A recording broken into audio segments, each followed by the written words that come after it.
Okay, so to celebrate 700 reviews, I was just explaining this to Elisha off the podcast.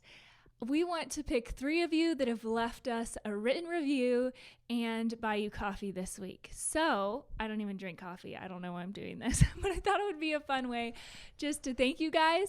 So we're going to pick a handful of you and put you in the show notes.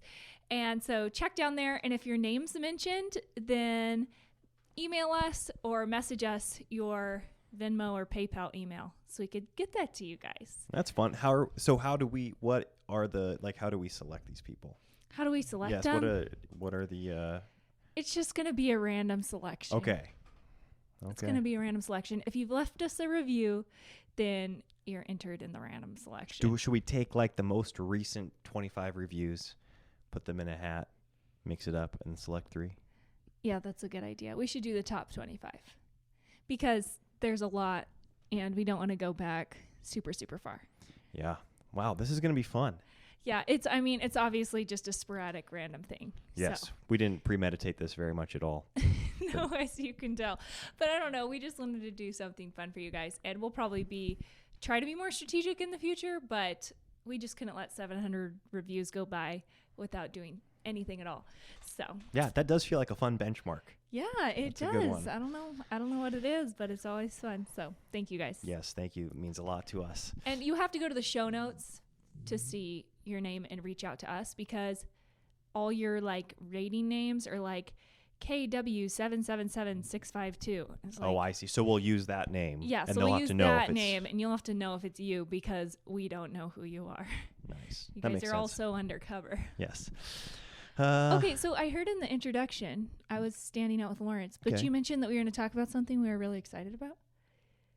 Or like something in our lives that was exciting? I don't think I said that. Oh, was that the first take? I think I tried doing the introduction and I said that, and then as I was saying it, I realized that I didn't know what I was talking about. Oh, really? So I started it again. Bummer. Sorry about what? that. Now what? Sorry. Katie and I are excited about life in general. Lawrence is, I don't know. Should we do like a quick update on life? Yeah, sure. Or is that redundant? Do we do this every week? I don't know. Oh, well, we did it last week. We did? Okay, well but then. We could tell them we got our studio. Could we tell them about what we're thinking about doing out there? Yes. Aside from the podcast, like what we're planning on adding to the podcast, or is that too soon? I don't think so, because I was just thinking more about this morning when I was at work, and I think I need to run a few more things by you. Wow, you guys. So I'm so sorry about this public conversation. It's like listening to your parents talk in the front seat of the car, and they aren't really saying anything. You're like, that was about to get so good. Right. And That's they know you're talking. Yeah, I mean, they know you're listening. They always called me Big Ears because I remember listening. I was in the back of our van, and my dad whispered a passcode to my mom. It was a 4-digit passcode. And I shouted it. Oh, she said, "What is it?" Because she didn't hear. And I shouted it out from the back of the van. Nice. And that was kind of where I got my title, Big Ears. Wow. Because my ears aren't exceptionally large. No, I love the size of your ears. For the record. Okay, today we do have a topic that we are going to talk about, and I think we're excited about it. I think we're even titling this episode like The Good Side of Envy or something like that. We haven't decided yet. And I want to clarify right from the get that I don't think envy is good. I think envy is very definitively named a sin in the Bible numerous times. In fact, I was blown away with the count of Bible verses that talk about envy and how sinful it is. I mean, it's I guess it's categorized up there with murder or, all sorts of, sexual immorality and hatred, and like just it's crazy. And envy and jealousy are right there with it. So it's something that God does not like at all. And so to say that, I think there's a good side to envy might sound a little bit naive or ignorant of what God actually says about envy. So I do want to clarify right from the get that envy is a sin. Yeah, I love doing word studies on words like this because I think Elisha and I were just talking about this yesterday, kind of how sometimes as humans we could rank sins differently. So maybe a sin that affects us more personally, we would rate as like a bigger sin from a human perspective. Yeah. But all sins are equal in the eyes of God, and that because he's perfectly holy, any sin, however small it may be, like maybe envying someone's stuff on Instagram, envying their living room, or envying their hair, or whatever it is, envying their family that seems to be more put together than our current family, is just as rotten of a sin, and compared to God's perfect holiness, than something like murder. And we see that laid out in Scripture when you read verses that lump all these sins together in a big group. It's just like, wow, okay, well, couldn't you have like a second category for those for those guys, you know? Yeah, and it's funny because the reason Katie and I started talking about this is because, you know, if we're honest, I don't know, I can't speak for our listeners. I can only speak for myself and for you. But when Katie and I are honest with each other, it doesn't take much for us to identify envy in our own heart. And we know what triggers it usually. And you can kind of look at some consistent track record and say, oh man, I was so content with my life. I was so grateful for my life. And then, you know, I got on Instagram and I saw so-and-so's new car, or I saw the vacation they just went on, or I saw that so-and-so just got a promotion in his job. And all of a sudden the discontentment starts in your heart. There's an element of jealousy, envy, and like all your joy is stripped from you. And what's funny is that I think I oftentimes hear envy talked about when it comes up in that type of context as it's like you comfort people when they feel envious rather than, you know, acknowledge it as a sin. Say like, hey, well, you know what? They probably aren't as happy as they seem on that vacation. They were just showing the fun photos.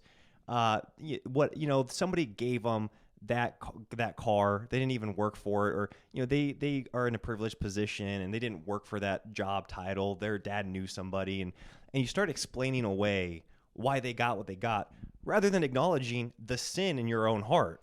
Yeah, I think this is really common on Instagram.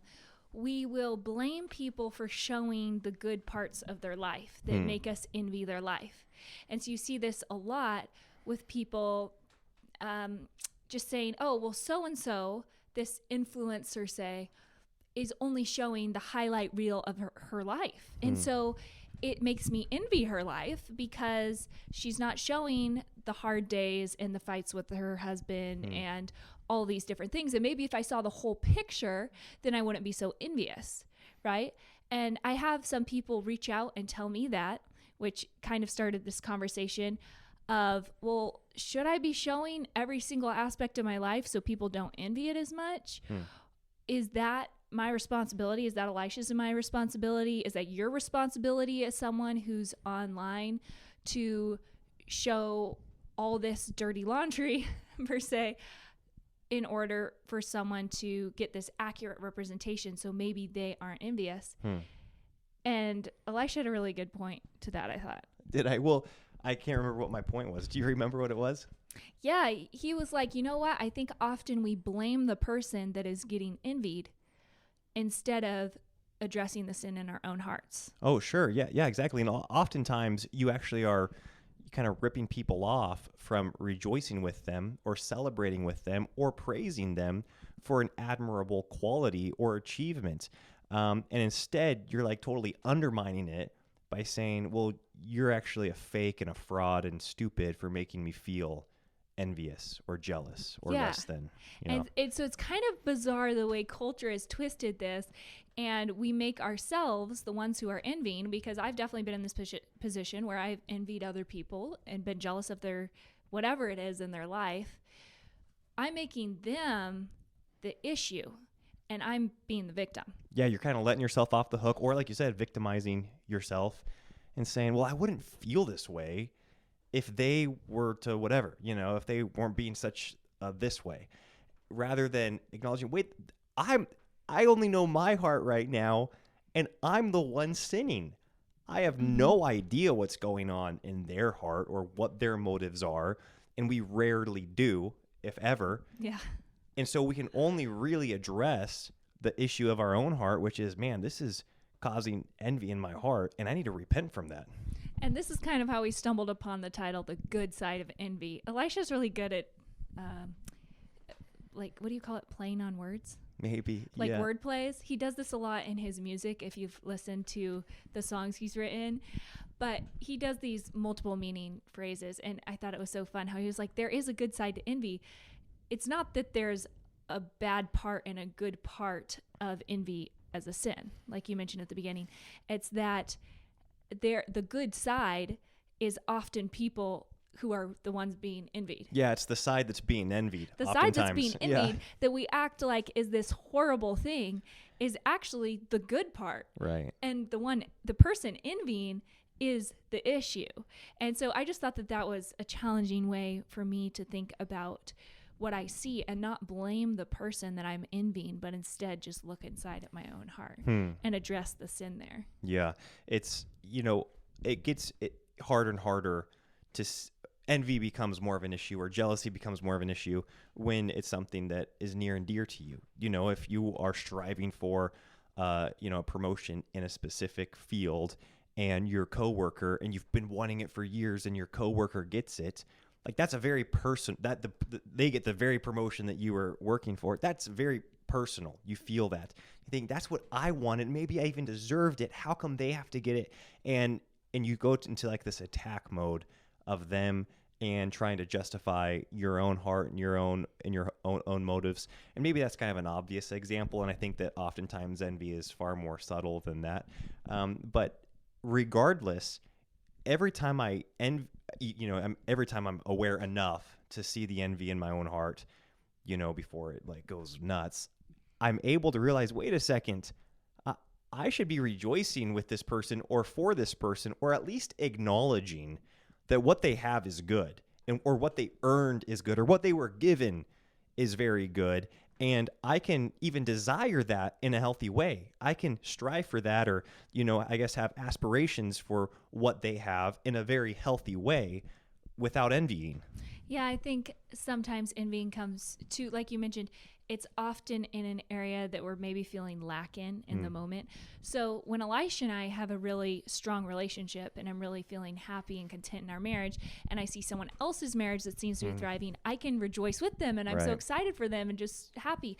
When I feel like, okay, we aren't communicating well, or there's hurt here in our relationship, and I see someone else's relationship that seems to be doing so well, I often have two responses. And one is either to say, well, it's not really as good as it looks, and discredit that in order to bring it down to my level to make me not feel envious, like they're lame. Or I can really just fall into this covetous state where I'm not rejoicing and thinking, that's actually a really good aspiration. They're being an example for me. This is possible. This is possible to work through the tension that we're going through. They are an emblem of hope to me, and I can work towards this. Yes. But I either discredit it, or I just covet it and hate them for it. Right. And neither of those are the appropriate or very helpful response to me. Right. Yeah, it's so funny. I think it was maybe 3 or 4 months ago. I can't remember the exact timeline. And this might be TMI, and I didn't talk about this before the episode. Okay. But if you've listened to our podcast for any length of time, you know that Katie and I have talked about sex. We've talked about the various seasons of our sex life, and we've thoroughly enjoyed our sex life since being married, with like maybe 1 or 2 exceptions as far as seasons go, like very short seasons go. I'm just curious. And one of those short seasons was a few months ago, and maybe Kate and I will talk about those seasons in upcoming episodes. You know, we're not like trying to act like we never had hardships, never have hardships in our sex life by any means. Right. But maybe 3 or 4 or 5 months ago, you probably know the timeline more specifically than I do. We are in that one of those few seasons that we've had where just our intimacy wasn't really thriving. And, you know, we were in a good place emotionally together, and we were, you know, feeling good as a family, but that aspect of our marriage was kind of a struggle for us. Yeah, it was kind of weird feeling this, like, we have such a best friendship. Yes. But there wasn't really that much excitement that way. Right. You know, there weren't really any sparks. It wasn't that romantic, but we were just, like, really working well together and conversing well. Right. Because other times when we've had some of these other short seasons where intimacy was an issue, usually it stemmed from something else. Yeah. We were there was that emotional separation, or we were at each other in other ways. And this wasn't one of those times. And so it really was kind of a perplexing, I think, season for both of us. Anyways, I say all that to say that during the short season, it was a pastor that I admire so much. And I love seeing everything he posts. And, I would just, whatever, like his stuff on Instagram, listen to his podcast, read his books. I love everything he does. Well, he did a post on Instagram. He said, hey, starting a series on marital intimacy, sexual intimacy and the blessing that it is. And it's so funny. Katie and I were in this tiny short season. I just got so mad at him. I was like, who do you think you are? Talking to me about the value of sexual intimacy. I've got a Bible. I know how to read it. I'll figure it out and it was just funny that the reaction, towards this man, and I'm being a little bit dramatic, but that was the gist of my reaction. Are you sure this wasn't like a post you saw of him with his wife? Yeah. Because you brought that up too. Yeah, I don't think this didn't come from a place of attractive and Well, no, I wasn't, you're making it sound I was jealous of another person's wife. No, but of the relationship, of how the relationship looked. The way he spoke of it, I was jealous in that moment. Yeah, yeah. Does that make sense? This guy that it was like, hey, I just love being, playful with my wife and having this fun, youthful energy, even, late into our marriage. And so there was this element of envy and jealousy that came up in my heart. Because in that small little season, I wasn't experiencing that. And it's funny, being on the outside of that, where Katie and I are in a really healthy place, sexually, with our marriage, that I look back and I'm thinking, boy, that was so one of those reactions where I, instead of saying that, you're right, that is a blessing. That is something that I want to strive for once again. I've had it before. I've had it for most of my marriage. Maybe I'm wanting in this season. What does God say about it? Why are we experiencing some of the, the hardships that we're experiencing? Instead, I just kind of shut it down. So I'm not going to talk about that. I'm not going to listen to you. You're a fraud, or you start making all these accusations. Or like you said, I think that really contributes, and I felt that really contributing even to our relationship. Because instead of looking at where you're at and just kind of watering the grass where you are, right? Instead of being like, okay, this is our relationship, this is what we're going to do to try to make it better. Often when you're looking at someone else's, it just makes you more upset with where you're at, and you aren't wanting to put in effort there necessarily. You just kind of throw the towel in. I'm not saying that's what Elisha did, but I do feel like there was this element of hopelessness that I felt from you, of well, this is just our marriage. This is just, what's normal now. Yeah, I felt that way. I think in business, you see somebody that has a huge they hit a home run in their business, and you've been following them, and you think, okay, well, good for them, but I don't really want that. This is where I'm at. All they care about is money and material things. So that's why they got that. And they're probably actually miserable, you start going down that path, wouldn't you say? Oh, yeah. And I think something that stuck out to me a lot too is sometimes the person we're envying has really worked for what they have. And I think it's easy to discredit it, but it could be in a totally unrelated area. I saw this a lot trying to grow on YouTube, and another woman would just grow so fast there. And this is when I was really pouring a lot of effort into growing, and numbers really mattered and views really mattered. And I was like, how is she getting, so many thousand views on her channel? But when you really break it down, it's okay, well, she has a gorgeous house that people love watching her clean because it's beautiful. Well, she had to work really hard for that. Why do I not have one? Well, she's put in 10 years, her and her husband, right, of saving for that and saying no to other things so that they could purchase this home. Or there's just different things outside even the realm of what we're envying often, where I could have said, well, she has this big, beautiful house, that's why she gets more views. Instead of being well, you know what? She gets more views with her big, beautiful new house, and she worked really hard for the big, beautiful house. Yeah, so looking at the thing that you can admire from that. Yes, which and is finding inspiration and motivation. Exactly. And that can really drive you to when you start looking at like, okay, well, how did they get there? How do they have this romantic, sexy marriage 25 years down the road? What steps do I need to put in to get here? That's right. Instead of just being like, oh, my marriage isn't like that, or my house isn't like that, or whatever. I think it's really helpful to sometimes break down in my own mind, just imagining maybe what effort it took to be in that position. And then that gives you more roadmap to follow if you're wanting something in your own life. Yeah, I agree. That is the irony, even kind of going back to my reaction to this pastor, teaching on sexual intimacy. I probably needed to read everything he was going to write, or at least could have very much benefited from it. And it would have kind of opened my eyes to be like, oh, you know what? That's probably why we're having this issue. I could have learned from him. I could have initially taken that as an opportunity to learn and grow and say, well, hey, look, how cool is it that this guy, late into his marriage is enjoying this aspect of marriage. I can really learn from that. And that's, I don't know if that requires, humility in order to do that, or if it just requires some element of self-awareness to be able to say, wait a second, I don't have to be mad at them for having something that I desire. In fact, that in and of itself is kind of ironic. It's like I'm going to demonize this person for being like or acting like or having something that I want. But then once I get it, then I'll be heroic. It's like, wait a second, that doesn't make any sense. And so, having enough, awareness of yourself, then also of what God says about envy, so that, you initially you go to repentance. Hopefully your conscience is pricked with an element of guilt where you're thinking, boy, I'm sinning before God by having this covetous or envious or jealous heart towards this person or towards this thing. And then from that, it brings you down to that place of wanting to learn, wanting to grow, and actually being able to admire and rejoice, admire that quality that person has and learn from it.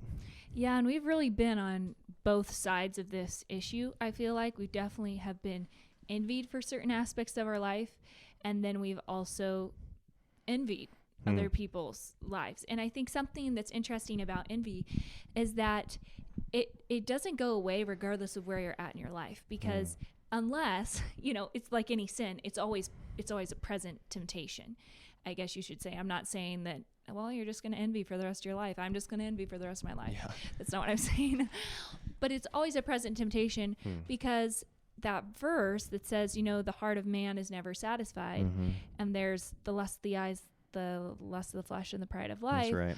Those things are constantly like, we're in these physical bodies. Yeah. Yeah. Well, we're created to be on our own in this always hungering state, and really the only thing that's filling us is Christ. He's the only one who can fill the hole of always wanting more and always looking for more and never being satisfied. In Christ is where we can find complete satisfaction, regardless of what our situation is.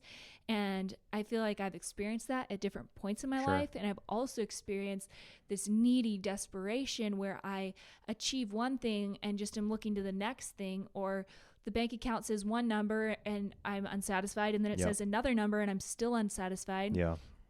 It's just, we see this in the world, this never ending search, because we weren't created to be full without Christ. We are created to feel this lack without him being that presence. Yeah. And I do think that this is kind of going back to what's the good side of envy, or is there a good side of envy? I think if you identify envy in your heart, it can start a process that is good.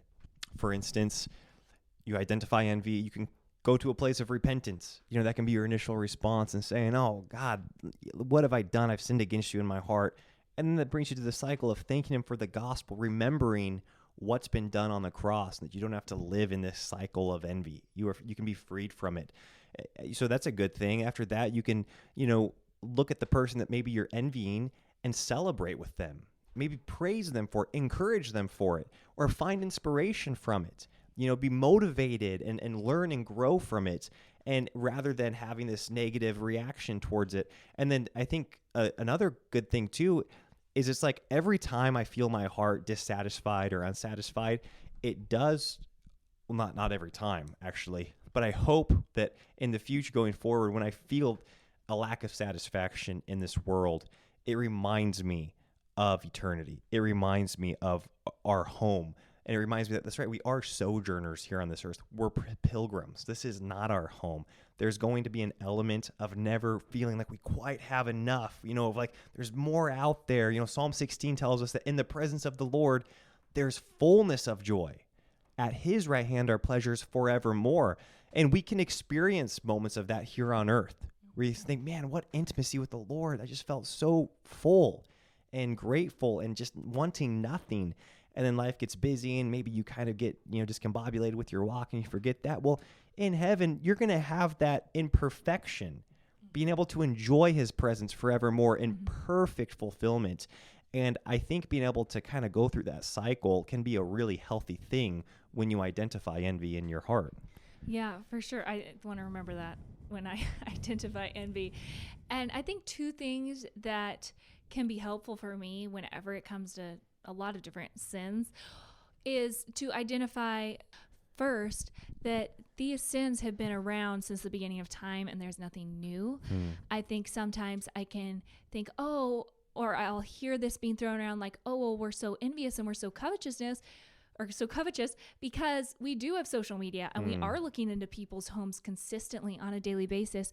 But for me, it's always helpful to look back at the Bible and see this sin listed as such an evil. And it's like, people have always done this. Yeah. Maybe you only had one dress back in the Bible day, but her dress looked better, one dress or whatever it was. This has been around since the beginning of time. Yeah. And so I think that's something that's comforting because Jesus is the same yesterday, today, and forever. And just how he is victorious. Then he's victorious now. And then the second thing that's helpful is identifying, okay, well, what is triggering this sin most often? Because I am thinking of this verse. You guys, I'll try to put all these references in the show notes because I'm totally paraphrasing a lot here. But it's talking about like Proverbs 7 woman. And it says that the foolish man passes by, or the foolish pass by and are punished. Basically, in this instance, it's saying the foolish isn't looking ahead and being like, okay, there is a prostitute on that street corner. I'm not going there. He doesn't like cross the street and strike up a conversation. Instead, he's like, I'm going to foresee the evil and hide myself. Right. And that's what the wise man does. Right. He moves on and the foolish just pass right into it and then fall to the temptation. And so I think of that with this sin of envy. If maybe someone on Instagram is causing me to consistently envy their life, or someone on Facebook, then I'm going to unfollow that person, not demonizing them, not because that it's something's wrong with anything that they're showing, but maybe I'm not strong enough, or maybe, and not that I'm ever strong enough for sin. Jesus always has to be the conqueror in that moment, but maybe I'm not believing him in that moment to consistently be freed from the sin, and I just need to remove it from my life. Or you're in a very practical state in life that's position. Not. Yeah, exactly. There's just going to be very practical things, that when I'm transitioning from job to job and I feel like I don't have my career figured out, well, maybe I shouldn't be looking at these entrepreneurs that have been in their business for 18 years and are crushing it. I might start feeling insecure. Yeah, like if we aren't able to, in the moment, have it be a beneficial thing for ourselves, it's not inspiring us. Instead, it's tearing us down and starting this temptation to sin. Then just removing it from my life for that season is super helpful. Yeah, that's right. I think that's a really practical thing to do. Yeah, exactly. And I think that that's something that we can do in so many areas of life. We are freed from sin. We talk about this a lot. Romans 6 and Romans 8, they make it clear, and many other passages in the Bible make it clear that we're no longer bound by sin. We're no longer slaves to sin. But it also tells us to not put ourselves in temptation's way. And it also tells us, like, if you are aware of evil down the street then stay away from that evil. And I think that we can do that in really practical ways. And I do want to just point this out because the specific sin we're talking about, we want to focus on. The evil is not the person, that we're envying. The evil is what happens in our heart once we envy that person. Yes. And it's identifying that and repenting from that is, it's kind of on you. It's on me when that sin is in my heart. It's not on the person that's succeeding in some area of their life. Yeah. So anyways, that's just something that we've been talking about over the last couple weeks. And it's something that we wanted to encourage you guys in too, because we are assuming that we aren't the only ones that do this. But Yes. that's just an assumption. Folks, thank you for listening. If you enjoyed this podcast and if you're watching it on YouTube, maybe give us a thumbs up or comment down below. I know many of you do comment, and we haven't been able to get caught up in responding to your comments, but we're so grateful that you guys are engaging on YouTube and interacting there. It's a blast to be able to read and get your feedback on there. Like, it's so fun. Yep. So until next week, we'll see you later. Bye.